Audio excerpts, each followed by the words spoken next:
ایسی اذیتیں ہوتی ہیں جو اذیت ناک ہوتی ہیں، لیکن اگر غلامی میں آ جائے نا آپ تو وہ اذیت ناک نہیں ہوتی، اس چبھن میں مزہ آنے لگتا ہے۔ کئی درد بھی مزیدار ہوتے ہیں، کئی درد بھی کبھی زخم ٹھیک ہونے پہ آ جائے نا تو اسے چھیڑو تو مزہ آتا ہے، اس لیے کہ کچھ درد بھی مزیدار ہوتے ہیں۔ آتش سے کسی نے کہا تو روتا بڑا ہے، اس نے کہا محبوب کی یاد میں تڑپتا ہوں، ابھی تو ایک دل ہے، میرے تو خواہش تھی کبھی دو ہوتے نا تو صحیح کر کے تڑپتا۔ رب نے دل ایک بنایا، کہتا وہ مزہ دیا ہے تڑپ نے کہ میری آرزو ہے یا رب میرے دونوں پہلوؤں میں دل بے قرار ہوتا۔ درد میں بھی مزہ ہے، پر شرط یہ ہے کہ لوگ درد میں بھی جینا سیکھیں۔ ہم نہ آرام میں جینا چاہتے ہیں، پنکھے کے نیچے جینا چاہتے ہیں۔ کاش کہ ہمیں صحرا میں بھی نیند کا مزہ لینے کا طریقہ آئے، پھر زندگی کے سارے راستے آسان ہیں، پھر اقرار بھی مشکل نہیں۔ لیکن چونکہ حوصلہ نہیں، صبر نہیں، وہ والا قرار نہیں جو ایک مسلمان سے رب رسول کا مطالبہ ہے۔ حدیبیہ کے موقع پہ نا نبی پاک صلی اللہ علیہ وسلم نے جو شرطیں کافروں کے ساتھ طے کی تھی نا، حضور نے نور بصیرت سے کی تھی نا، تو انہی شرطوں نے پھر فتح کے باب کھول دی۔ ان فتحنا لک فتحا مبینا۔ ایک شرط یہ تھی کہ اگر کوئی مسلمان مدینے سے مکے آئے گا تو مکے والے واپس نہیں کریں گے، رکھ لیں گے۔ پھر غور کریں، کوئی مسلمان اگر مدینے سے مکے آئے گا تو مکے والے واپس نہیں کریں گے، اور اگر کوئی بندہ مسلمان اپنے آقا کی مرضی کے بغیر مسلمان ہو جائے اور وہاں سے وہ مدینے آئے گا تو حضور پناہ نہیں دیں گے۔ تو میرے بھائی، محبوب کی طرف سے آنے والا نہ صرف سوکھ ہی نہیں قبول کرنا چاہیے، دکھ بھی قبول کرنا چاہیے، دکھ بھی قبول کرنا چاہیے۔ ہمارا یہ مسئلہ ہے کہ ہم نہ میٹھی میٹھی کے قائل ہیں، کڑوی کڑوی کے قائل نہیں۔ اگر وہ کبھی دکھ دے نا تو محبوب کا دکھ بھی سکھ سمجھ کے قبول کرو۔ ہاں اس کی طرف سے کانٹا ہے کبھی تو اسے پھول سمجھ کے قبول کرو، وہ چبھے گا نہیں، انشاءاللہ مزہ ہی دے گا، وہ قبول تو کرو نا۔ تو اب حضرت ابو بصیر رضی اللہ تعالیٰ عنہ ایک صحابی تھے، ایک تو حضرت ابو جندل رضی اللہ تعالیٰ عنہ تھے نا، تو وہ تو حدیبیہ میں آ گئے، حضور مجھے لے جائیں، تو نبی پاک نے فرمایا میں نے وعدہ کر لیا ہے، ان کو بھی حضور نے واپس بھیج دیا۔ اور یہ بیچارے نا اپنے آقا کی جیل توڑ کے مکے سے بھاگ کے مدینے آئے۔ یا رسول اللہ مجھے قبول کر لے، میں بھاگ آیا ہوں، وہ بڑا ظلم کرتے ہیں، مارتے ہیں، تکلیف دیتے ہیں۔ وہ آئے تو ادھر سے نا اس کے مالک نے ایک دو بندے بھی بھیج دیے رکا دے کے کہ یا رسول اللہ آپ کا تو وعدہ تھا کہ آپ بندہ رکھیں گے نہیں۔ یہ آئے اور رکا بھی آ گیا۔ اب ذرا منظر کو سمجھیں۔ ہمارا تو یہ مسئلہ ہے کہ کہتے ہیں کہ میری 99 باتیں مانی ہیں، ایک نہیں مانی، لہذا میرا تعلق ہی کوئی نہیں۔ لیکن یہاں کیا کیفیت ہے؟ بندہ رو رہا ہے، تڑپ رہا ہے، حضور میں مار سے بچتا ہوا آیا ہوں، جیل توڑ کے آیا ہوں، مجھے قبول کر لیں۔ ادھر رکا آ گیا کہ آپ کا وعدہ تھا رکھیں گے نہیں۔ اب یہ کتنا مشکل مسئلہ ہے، لیکن رسول پاک علیہ السلام نے فرمایا ابو بصیر میں نے وعدہ کیا یار تجھے واپس جانا پڑے گا۔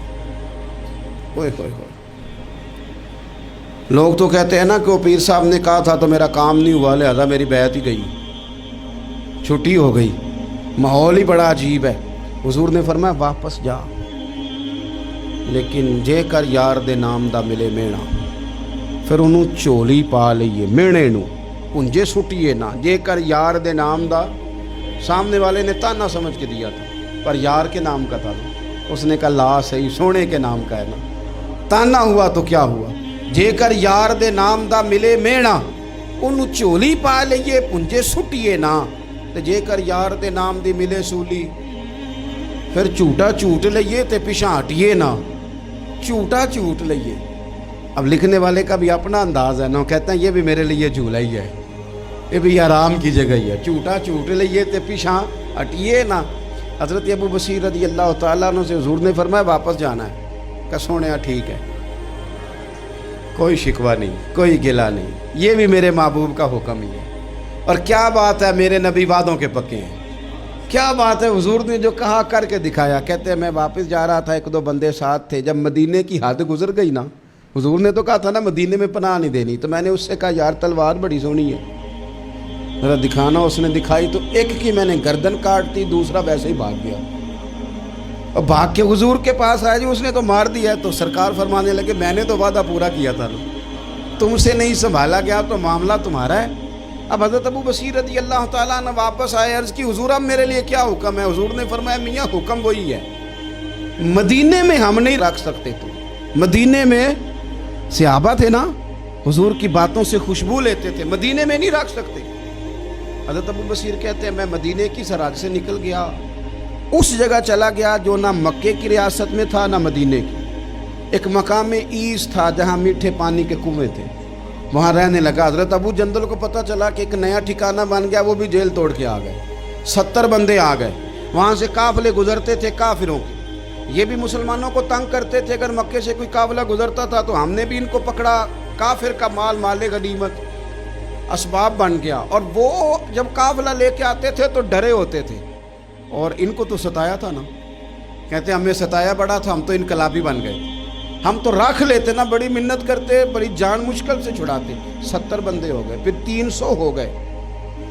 ابو بصیر کہتے ہیں دنیا مدینے جاتی تھی لیکن ہم تڑپتے تھے، ہم تڑپتے تھے، روت لنگ گئی پھر باہر آدھی تے اج چٹھیاں مدینے آئیاں نہیں۔ ہم تڑپتے تھے کہ یار کوئی موقع ملے، روز رات کو روتے تڑپتے۔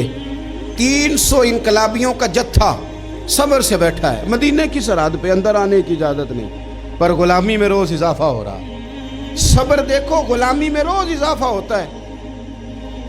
تنگ آ گئے کافر، پہلے بڑی ڈینگیں مارتے تھے کہ دیکھو ہم نے کیسی شرط منوائی ہے، کیسی شرط منوائی ہے کہ ان کا بندہ آئے گا تو ہم واپس نہیں کریں گے، ہمارا جائے گا تو انہیں کرنا پڑے گا۔ پھر اتنے تنگ آئے کہ خود آ کے کہنے لگے حضور مہربانی کریں یہ شرط تو ختم کریں، اور ان 300 کو تو مدینے بلائیں، مہربانی فرمائیں۔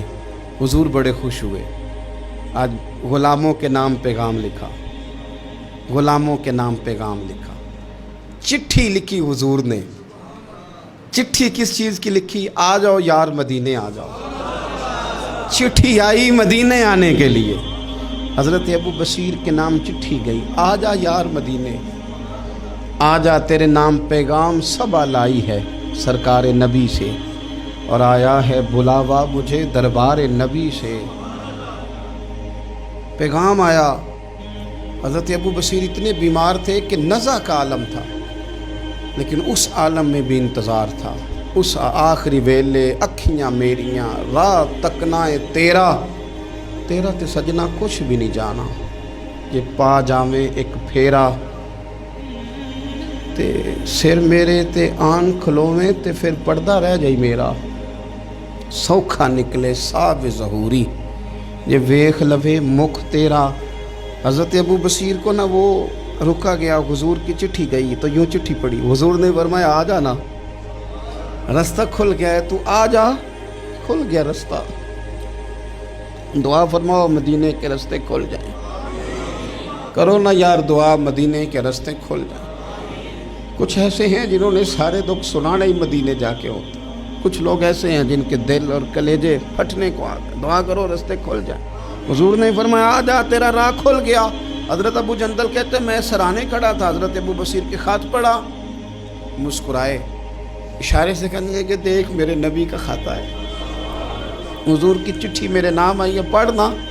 تو میں نے بھی پڑھی، پہلے روئے پھر کلمہ پڑھا، پھر میرا ہاتھ تھاما، روح ہی پرواز کر گئی ہمیشہ کے لیے، ہمیشہ کے لیے۔ وہ ظاہری جسم کے ساتھ تو مدینے نہ پہنچے، پر قبر میں گئے تو مدینے والے کی زیارت نصیب ہو، قبر میں حضور کی زیارت نصیب ہو گئی قبر میں۔